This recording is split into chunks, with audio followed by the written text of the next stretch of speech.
नमस्कार दोस्तों। अभी पिछले कुछ दिनों से ज्ञानवापी मस्जिद का मामला काफ़ी चर्चाओं में चल रहा है। जैसा आप जानते हैं, वाराणसी में जो विश्वनाथ का मंदिर है उसके ठीक बगल से ज्ञानवापी मस्जिद बनी हुई है। ये मस्जिद का अस्तित्व और इसका वहाँ पर उपस्थित होना, दोनों ही चीज़ें शुरू से ही विवादग्रस्त रही हैं। पिछले दिनों सेशन कोर्ट ने इस बारे में एक निर्णय दिया और ये मामला चर्चा में आया। कोर्ट ने एक समिति बनाने को कहा जिसमें कम से कम 2 सदस्य हों। वो 5 सदस्यीय समिति है, उसमें कम से कम 2 अल्पसंख्यक सदस्य होने चाहिए, कुछ पुरातत्व विशेषज्ञ होने चाहिए और ये सब मिलकर पुरातत्व विभाग के तालमेल के साथ खुदाई करेंगे और उस खुदाई में क्या मिलता है उसका आकलन करके कोर्ट को रिपोर्ट देंगे।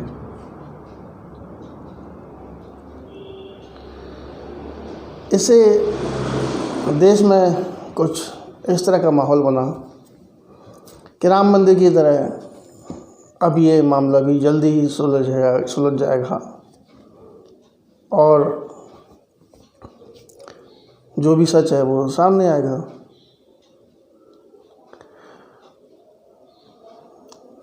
दूसरे पक्ष ने भी इस बारे में अपनी तैयारियां शुरू कर दी।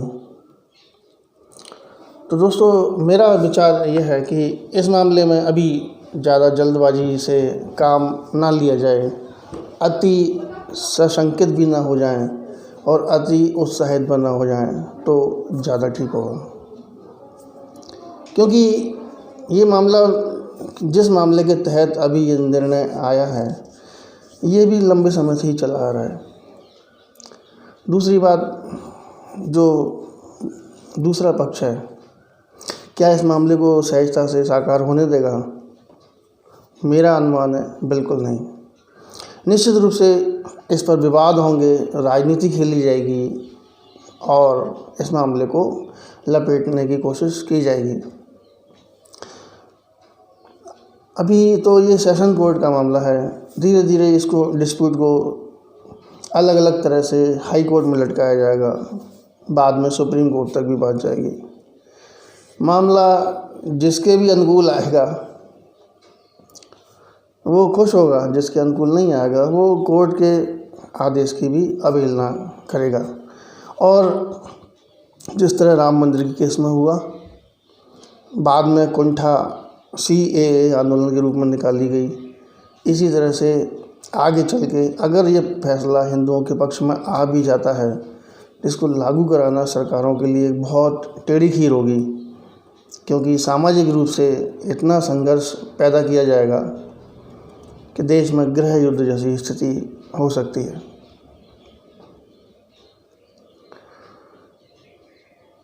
कोर्ट, जहाँ पर न्याय की आशा से हम लोग जाते हैं, वहाँ भी रवैया कुछ ज़्यादा सार्थक नहीं दिखाई पड़ता है। देखिए, जिस मामले में चीनी यात्री ह्वेनसांग के द्वारा वर्णनों का सबूत मिलता है, जिस मामले में अंग्रेज़ों और उनके प्रशासन और अधिकारियों के बयान मिलते हैं, जिस मामले में खुद औरंगजेब के अधिकारियों के बयान लिखित में मिलते हैं कि क्या क्या हुआ, उस मामले में अभी और कितने सबूतों की ज़रूरत पड़ेगी। ठीक है, हम कानून को भी पूरा मौका देना चाहते हैं, खुदाई करवा ली जाए, राडार पद्धति से हो चाहे खुदाई वाली पद्धति से हो, उसके नीचे क्या है सामने आना चाहिए।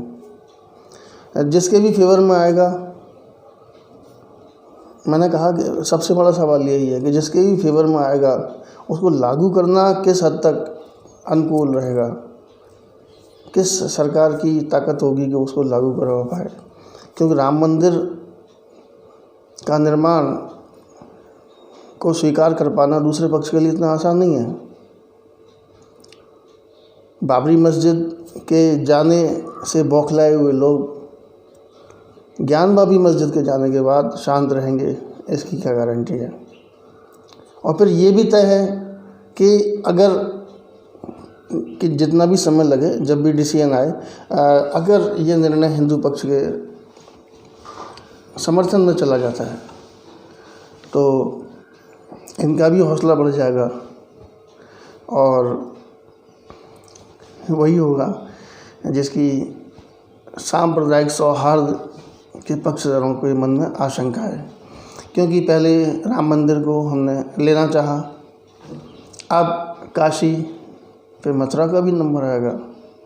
दूसरे पक्ष को मन में ये डर भी है कि भाई अगर यही क्रम आगे चलता रहा तो जो 30,000 मंदिरों की लिस्ट है या इससे भी ज़्यादा हो सकता है, कल को उसके ऊपर भी बात जा सकती है। तो काफ़ी कॉम्प्लिकेटेड मामला लगता है, इतना आसान नहीं होने वाला। मैं कुल मिला के कहने वाला हूँ कि इतना आसान नहीं लगता है कि इसके बारे में कोई इतनी जल्दी निर्णय आ पाएगा, और आ भी जाएगा समाज के द्वारा इसको उतनी सहजता से स्वीकार कर लिया जाएगा। इसके लिए एक और है, कल मैंने जिलानी जी का इंटरव्यू देखा, बहुत ही धड़ल्ले से वो एक शब्द का प्रयोग कर रहे थे कि रिलीजियस प्रोटेक्शन एक्ट 91 जो भी हो, उसमें साफ साफ लिखा है कि जो भी धार्मिक स्थल हैं उनकी जो 15 अगस्त 1947 को जो कंडीशन है वही कंडीशन रहने वाली है। बिल्कुल, थोड़ा उस कानून पर भी बात कर ली जाए। ये कानून क्यों बनाया गया,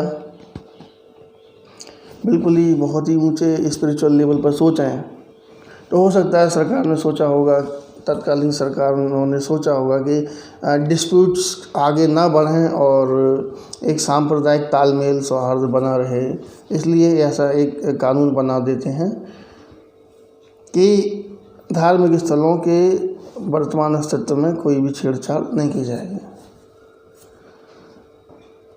उस समय स्वर्गीय नरसिम्हा राव जी की सरकार थी और वो अल्पमत की सरकार थी।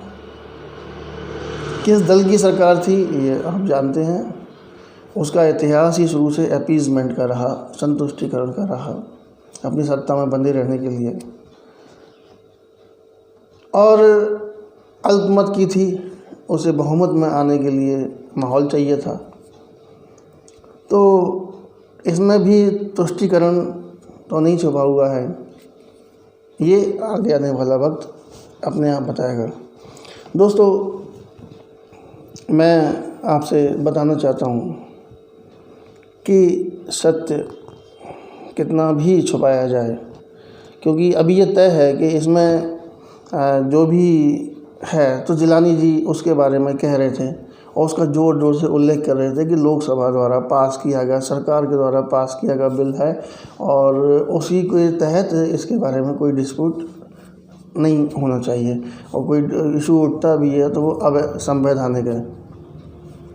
इन्हीं जिलानी जी को मैं CAA के ख़िलाफ़ बयान देते हुए सुन रहा था। अभी जिस शान से ये कह रहे हैं कि लोकसभा और राज्यसभा के द्वारा पारित है, वो CAA के लिए कितना खिलाफ थे। वो भी तो लोकसभा के द्वारा पारित है, राज्यसभा के द्वारा पारित है, सरकार के द्वारा पारित है। अजीब एजेंडा है। सरकार हो, संविधान हो, प्रशासन हो, जो चीज़ हमारे लिए फेवरेबल है वो हम एक्सेप्ट कर लेंगे, और जो चीज़ फेवरेबल नहीं है उसको हम एक्सेप्ट नहीं करेंगे। हमारी धार्मिक यात्राओं के लिए सरकार फंड देती है, तो भले ही हमारी धार्मिक पुस्तक में भी लिखा है कि इस यात्रा के लिए किसी भी तरह की सहायता हराम है, पर हमें मंजूर है। कागज़ हम नहीं दिखाएंगे, पर सरकारी 6,000 रुपये आते हैं वो बिना डकार के अंदर कर लेंगे। मतलब जहाँ भी हमें फ़ायदा दिखता है तो हम कानून, संविधान, न्यायालय, प्रशासन सभी का बड़े प्रेम से सहारा लेते हैं। लेकिन जब वही चीज़ हमारे फेवर में नहीं होती है तो हम उसे विक्टिम कार्ड के रूप में, हम उसे नफ़रत फैलाने वाले सौहार्द के रूप में और गंगा जमनी सहब तहजीब के खिलाफ बता के बड़े आराम से अलग हो जाते हैं। अजीब हिपोक्रेसी है, बहुत ही सेलेक्टिव नैरेटिव इस बारे में खेला जाता है। तो दोस्तों, मैं यही कहना चाहूँगा कि काशी विश्वनाथ मंदिर के मामले में जो फैसला आया है वो अच्छा है, उसमें अगर लागू होता है तो दूध का दूध पानी का पानी हो जाएगा।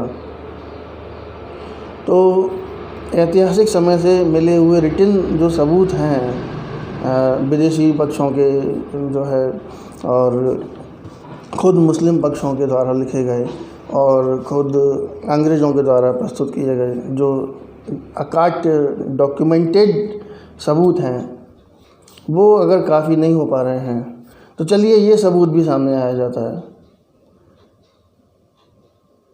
क्योंकि जितना भी चतुराई से किया जाए गलत काम गलत ही होता है। और सत्य की एक बड़ी बुरी आदत होती है कि उसे कितना भी ढको, कितना भी दबाओ, उछल के वो एक न एक दिन सामने आ ही जाता है। तो इस मामले में आगे क्या होने वाला है, स्थितियाँ क्या रुख लेने वाली हैं, वो कुछ ही दिनों में स्पष्ट हो जाएगा।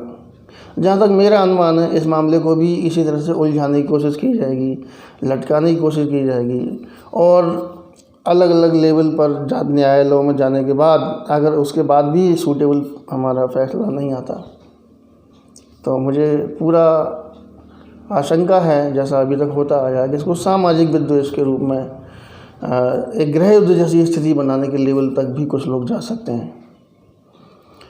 तो दोस्तों, आज के विषय पर इतना ही। आपकी इस बारे में क्या राय है हमें ज़रूर बताइएगा। आपकी प्रतिक्रियाओं का हमें बेताबी से इंतज़ार रहेगा। नमस्कार।